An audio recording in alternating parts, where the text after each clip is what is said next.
For Jesus, Mombasa. This is the untold story of how this iconic fortress was built and why For Jesus still captivates history lovers. Standing at the edge of Indian Ocean, For Jesus is more than just a historical monument. It's a silent witness to centuries of conflict, culture, and craftsmanship.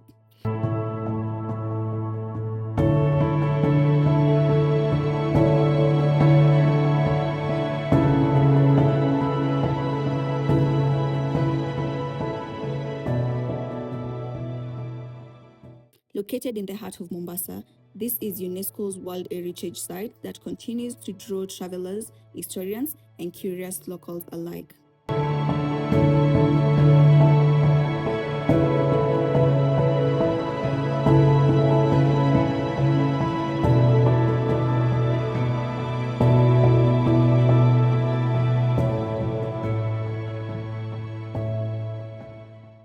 Surprisingly, many Kenyans have never stepped inside the coral stone walls.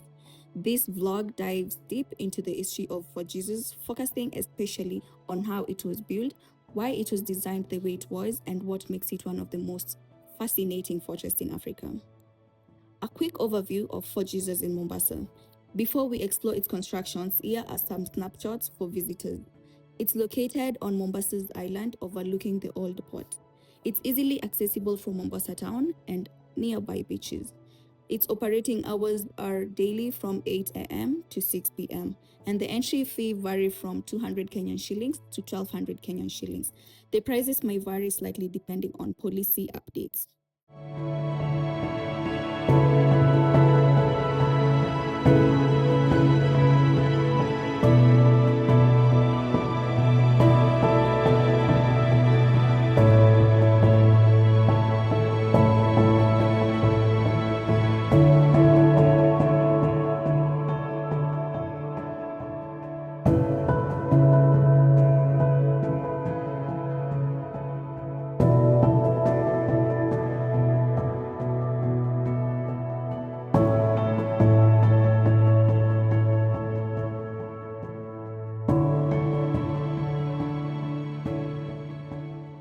Many ask, do you need a tour guide? I would say it's not mandatory, but it's highly recommended.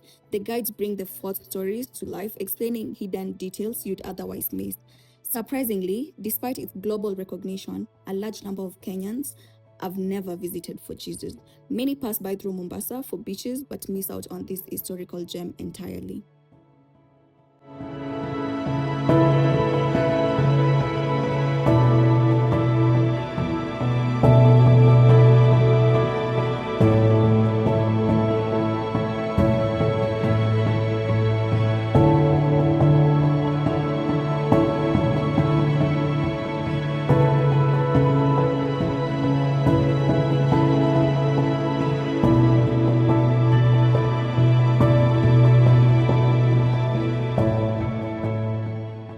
To understand For Jesus, you have to step back to the late 16th century. At the time, the Portuguese controlled key trade routes along East African coasts. The goal was to protect their dominance over Indian Ocean trade, especially the spices, gold, and ivory. Mombasa was a strategic location, and whoever controlled it could influence the trade between Africa, Arabia, and Asia.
In 1593, construction of Fort Jesus began under the orders of Portuguese king. The fort was designed by Italian architect Giovanni Battista Cairati, who was working for the Portuguese.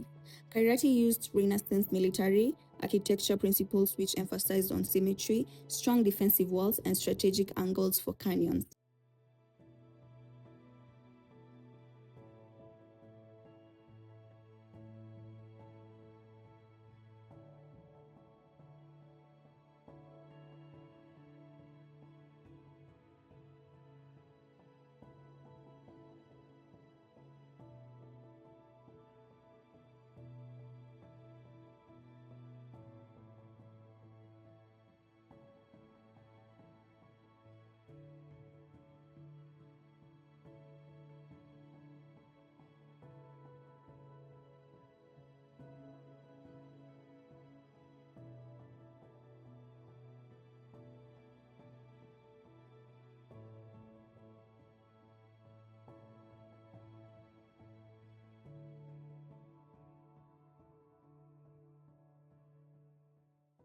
Interestingly, the fort was designed in the shape of a human body, which, when viewed from above, symbolizes the figure of Christ, hence the name Fort Jesus. Fort Jesus was built by coral stone, and that was the backbone of the fortress. Instead of imported materials, builders used coral rag, a locally available stone. Cut it directly from the coast. It was strong yet workable, resistant to coastal weather. This choice made the structure both practical and sustainable.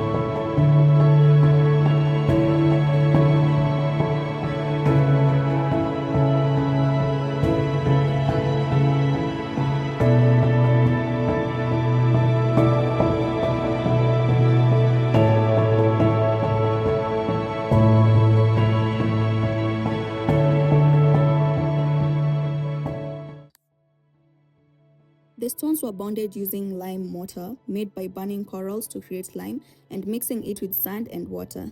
This mixture hardened over time, creating an incredibly strong wall that lasted over 400 years. Although the fort was a Portuguese project, much of the labor came from the local Swahili craftsmen, African laborers, and also possibly enslaved workers. This blend of cultures influenced the fort's design, giving it a unique Afro-European architectural identity.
For Jesus wasn't just built to look impressive, it was engineered for war. The key features included thick walls, which went up to 3 meters to withstand the canyon fire. The gun ports were angled to cover blind spots, and also the bastions were positioned for maximum defense.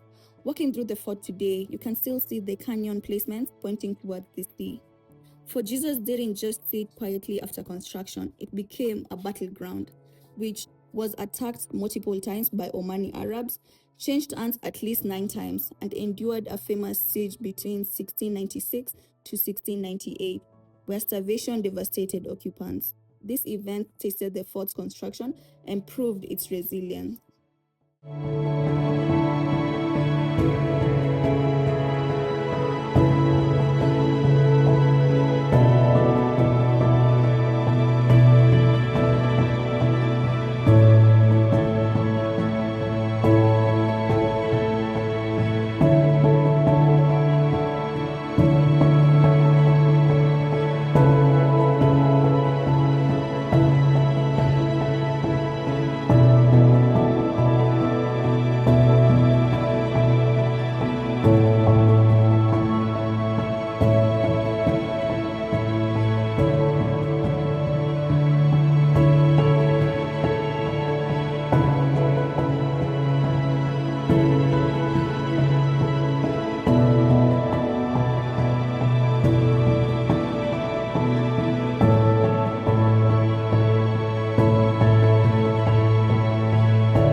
For the first time when I walked inside the Fort Jesus, I expected just another old building, but stepping inside felt different. The air was heavy with history, and the walls seemed to whisper stories of soldiers, traders, and prisoners.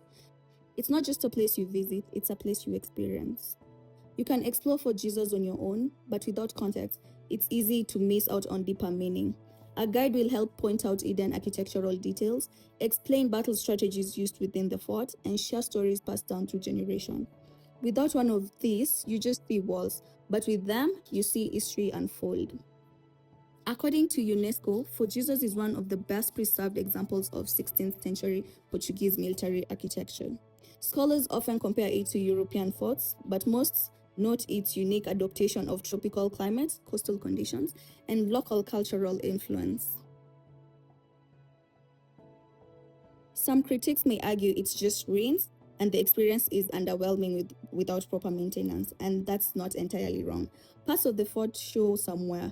Signages could improve without guidance. The experience can feel totally incomplete. However, these limitations don't diminish its historical significance. Instead, we need to highlight the need for better preservation and increased local tourism awareness.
museum showcases artifacts from centuries of trade and conflict. It's an educational site for students and researchers.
What we can do in the future is enhance digital tours and also create some cultural events that can do reenactments and greater integration into Kenyan tourism narrative.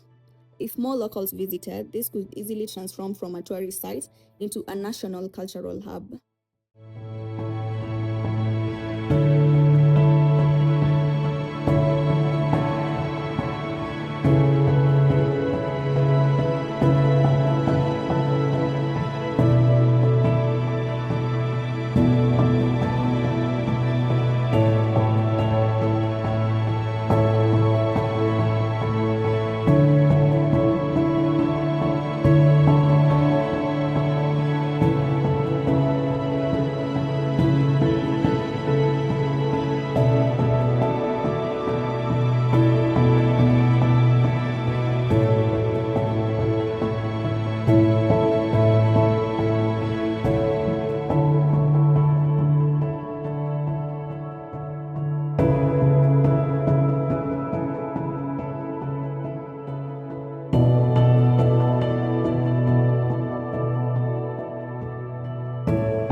My final thoughts: why should you visit For Jesus in Mombasa? For Jesus is not just about stones and walls, it's about the power struggles and the cultural exchange. It tells a story that stretches across continents and centuries. And perhaps most surprisingly part, many people who live just hours away have never seen it or even been inside it. If you're passionate about historical sites, For Jesus in Mombasa deserves a spot at the top of your list.